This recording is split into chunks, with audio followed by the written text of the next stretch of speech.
क्या दुनिया को मंदिर मस्जिद के चक्कर में पड़ना चाहिए? यदि आप बात करें मंदिर, मस्जिद या चर्च, गुरुद्वारे की, यह एक मनुष्य के जीवन के आध्यात्मिक केंद्र कहे जाते हैं, जहाँ से मनुष्य अपने चेतना को ऊपर करने का ज्ञान प्राप्त करता है। तो यदि आप इन विषयों को मनुष्य से दूर करने का प्रयास करें या इनसे मनुष्य यदि दूर हो जाएगा, तो आज मानवता जो है भौतिक जगत की वास्तविकता को कभी देख ही नहीं पाएगी।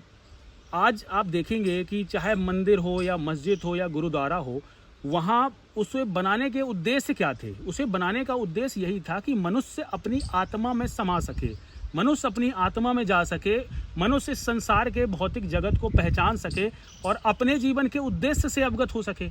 जब अपने जीवन के आप उद्देश्य से परिचित हो जाते हो तो इस संसार के आप माया जाल को समझ जाते हो, इस भ्रम में आप फंसते नहीं हो, अपनी भौतिकता से आप बाहर निकल आते हो। इसी कारण ये सब मंदिर और मस्जिद और गुरुद्वारे जैसी चीज़ें आपके लिए बनाई गई हैं।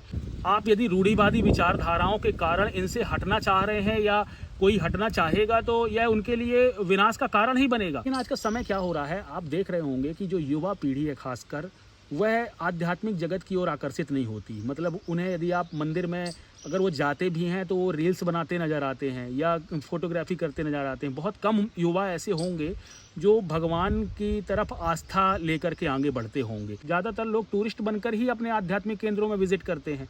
और यदि आप देखेंगे कि जो इस मानसिकता से मंदिर, मस्जिद या गुरुद्वारे जाते हैं कि केवल घूमने के उद्देश्य से, तो वह कभी भी अपनी ऊपर वाली चेतना है उस तक कभी वो जुड़ ही नहीं पाते। इसीलिए आप देखेंगे कि वो भले कितनी बार भी अपने आध्यात्मिक केंद्रों में गए हों, लेकिन वह दुखों में फंसे रहते हैं।